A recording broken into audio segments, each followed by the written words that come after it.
You wake up one morning inside a life that, on paper, should feel complete. Your bills are paid. The people around you say you're doing well. You have moments of laughter, moments of distraction, even moments of pride. And yet, beneath all of it, beneath the routines, the plans, the successes, and the small comforts, there's an emptiness that sits inside you like a quiet, uninvited guest. It doesn't scream, it doesn't demand, but it's always there. A hollow ache that grows louder in silence, in stillness. In those unguarded moments when the world isn't asking anything of you. Maybe you felt it while lying in bed before sleep. Maybe during a conversation where you smiled but felt nothing inside. Maybe on a long drive, when you realized you weren't thinking about anything at all, just drifting. It's the strange paradox of modern existence. Life can look good, yet feel utterly empty. People praise you, admire you, maybe even envy you, but you can't help thinking, if this is what a good life feels like, why does it feel like nothing at all? You've followed the rules. You've done what you were supposed to do.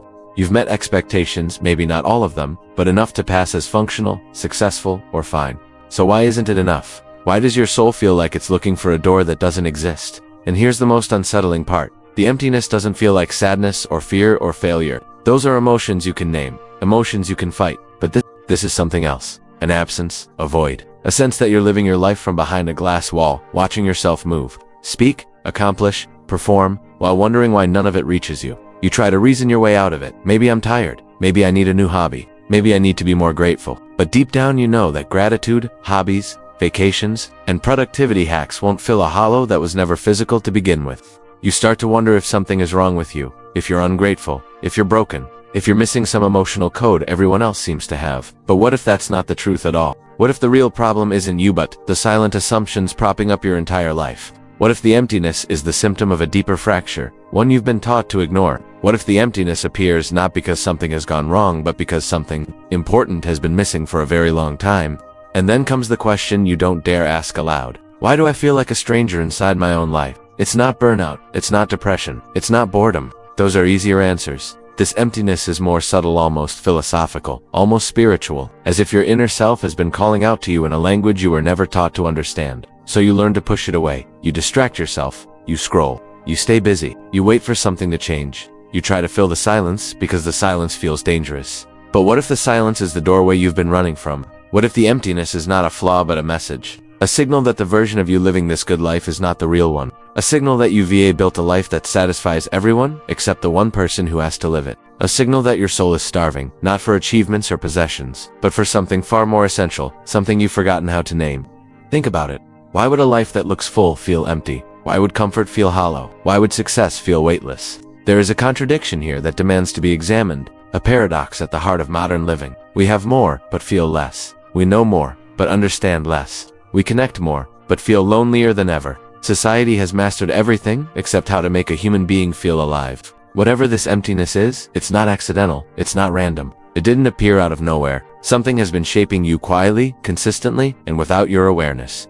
Something psychological, philosophical, cultural, maybe even existential. Something that has conditioned you to build a life that looks meaningful from the outside, but feels disconnected on the inside. And the only way to understand it is to go deeper into the hidden architecture of your mind, your beliefs, and the world that shaped them. Because the emptiness is trying to tell you something. And if you ignore it long enough, it will become the center of your life. This is where the real story begins. Inside the roots of the problem, hidden beneath everything you've been taught to believe. You may think the emptiness inside you is some private defect, some personal failure of meaning, but the truth is far more intricate and far more universal. The hollow space you feel is not a glitch in your system. It is a predictable outcome of forces that have been shaping you since childhood.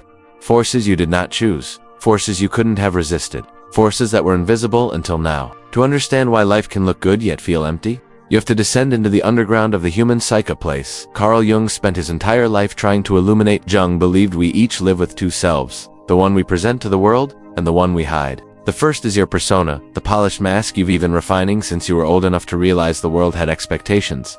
The second is the shadow, the abandoned, unexpressed, unacknowledged parts of you that never received permission to exist. For most people, the emptiness begins the moment the persona becomes more real than the person. You learned early that approval was a currency. You saw which emotions earned love and which earned punishment. You noticed which dreams were called practical and which were dismissed as unrealistic. You internalized the subtle rules. Don't make others uncomfortable. Don't make mistakes. Don't be too loud. Don't be too emotional. Don't be too different. Slowly, without even realizing it, you constructed a version of yourself optimized for acceptance, not aliveness, and society rewarded you for it. But here's the psychological trap. A persona can earn praise, admiration, and respect, but it cannot feel meaning. Meaning only comes from the self you've buried. Nietzsche once warned that the greatest danger in life is not making mistakes, but becoming a stranger to your own instincts. He believed modern individuals gradually lose touch with their inner sources of vitality because they spend so much time trying to be good, civilized, or rational. In doing so, they forget how to hear the raw, living pulse of who they truly are. And when instinct is denied, emptiness takes its place. Because instinct is the source of energy. Shadow is the source of authenticity. And without authenticity, life becomes a performance, one in which you can win applause yet feel absolutely nothing. But there's another layer to this emptiness. One that philosophers like Schopenhauer and existentialists like Sartre understood deeply. The modern human is haunted by borrowed dreams. You are handed a script for what a good life should look like: career, stability, productivity, self-control, respectability. You are given metrics for happiness, income, accomplishments, relationships, aesthetics, status. But here's the philosophical tragedy. You inherited these values long before you had the maturity to question them, and now you chase goals that were never truly yours. Schopenhauer believed most human suffering comes from mistaking societal expectations for personal desires. You think you want success, but really you want validation. You think you want comfort, but really you want inner peace. You think you want admiration, but really you want to be seen. So even when you achieve what the world calls happiness, you feel nothing because the life you built was not constructed out of your soul, but out of your conditioning. This is where the psychological and philosophical threads intertwine. Conditioning creates a persona. The persona suffocates the authentic self. The authentic self is the source of meaning. Without meaning, you feel empty even when life looks good. But the story goes deeper still. You have been living inside what Aldous Huxley called the doorless cell of modern society, a world that constantly stimulates, numbs, distracts, and hypnotizes. A world that tells you to avoid introspection because introspection is inconvenient. Reflective people don't buy enough. They don't conform enough. They don't obey enough. They question too much. So modern culture teaches you to fill inner emptiness with outer stimulation. Always looking outward, never inward. Entertainment instead of insight. Productivity instead of purpose. Pleasure instead of meaning. Noise instead of honesty. But here's the paradox. The more you fill your life with external stimulation, the emptier you feel internally. Because meaning does not come from what you consume, it comes from what you create, what you feel, what you confront, what you embody. When you avoid your inner world long enough, your psyche begins to wither. Not dramatically, not suddenly, but slowly, quietly, invisibly. Like a garden, abandoned, not dead, but drying out, losing color, losing shape, losing life. And then one day, you wake up and wonder why you feel nothing. It's not because your life is wrong. It's because you've never truly lived inside it. The emptiness comes from the space between who you are and who you pretend to be. From the distance between your true desires and your adopted expectations. From the quiet, persistent truth that you have spent more time trying to be acceptable than trying to be alive. This is the hidden root of the problem. Not sadness, not anxiety, not laziness, not failure, but disconnection. The most silent, most overlooked, most devastating psychological condition of the modern age. And if you do not uncover this disconnection, it will shape everything. Your choices, your emotions, your relationships, your sense of purpose. The emptiness is not here to torment you. It is here to warn you. To tell you that something deep within you has been neglected for too long and that the consequences will only grow if you dig deeper. Which brings us to the next stage. What happens when this emptiness is left unexplored? How does it shape your life from the shadows? The consequences are far more subtle and far more destructive than you think. If the emptiness were loud, if it were dramatic, life would force you to respond. It does not destroy your life in an explosion, it erodes it in silence. You wake up, go through your routines, do your work, talk to people, laugh at the right moments, respond to messages, perform your identity. You survive, you function, you pass as fine. But under the surface, the emptiness begins shaping your choices, molding your emotions, influencing your decisions without ever revealing its presence. It's the quiet puppeteer of your life, operating in the shadows of your mind. You begin living life on autopilot. You follow the momentum of habits, obligations, and expectations. Like a passenger inside your own body, watching yourself act without feeling anything deeply. Days start to blur, moments lose their texture. Time feels both fast and empty, like sand slipping through fingers that never learned to grasp. Your mind stops asking big questions. Your intuition grows quiet from neglect. You start forming emotional calluses. Your emotional spectrum narrows until everything feels like a muted version of what it should be. Distraction with contentment. You become calm on the outside but restless inside. People praise your composure, your stability, your chill, not realizing this calm is not wisdom, it's emotional starvation. And then something even more dangerous happens. Your brain seeks artificial meaning. Humans are wired for significance. When authentic meaning dries up, the psyche looks for substitutes: fast, cheap, hollow meaning.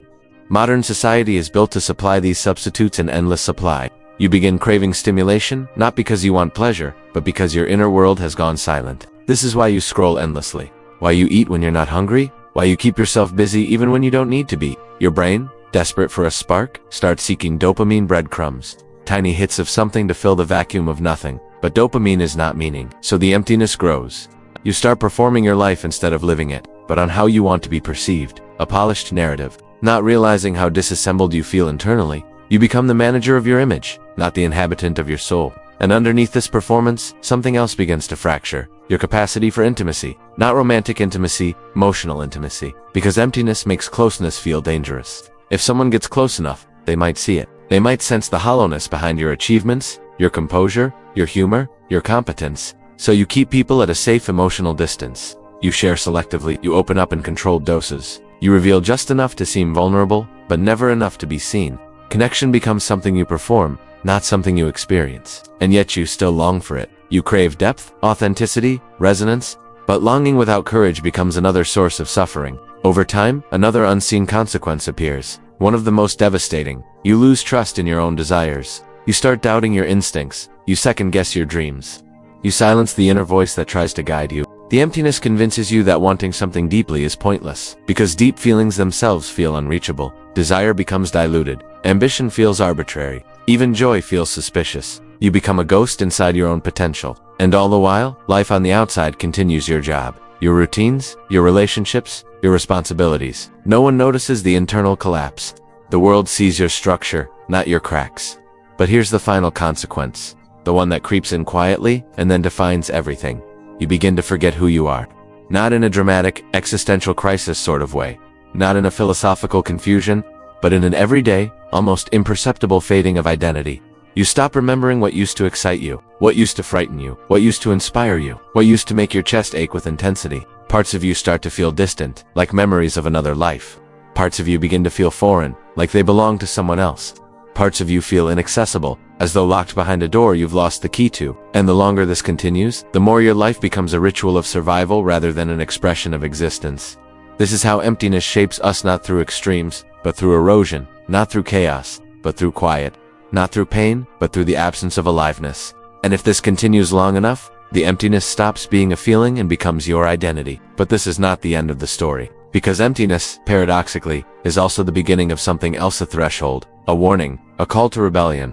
The next chapter of this journey is not about understanding the emptiness. It is about confronting it, challenging it, defying the forces that created it. Because the moment you decide to rebel against your numbness is the moment something within you begins to wake up. Rebellion doesn't begin with fire. A quiet realization that the life you are living is too small for the person you were meant to become. A recognition that the emptiness consuming you is not a permanent prison, but a sign and invitation to break the silent contract you made with comfort, conformity, and emotional survival. Because there comes a moment, subtle but unmistakable, when you finally understand, and that moment is the birth of rebellion. It is a rebellion against the internal forces that have kept you asleep, your persona, your conditioning, your fear of being seen, your fear of wanting more. To break free, you must become a threat to the version of yourself that settled for emptiness. This is not easy. 1. The first shift. Stop lying to yourself. You may not realize it, but the emptiness grew alongside a habit you've practiced for years. Telling yourself stories that make life bearable, instead of stories that make life true.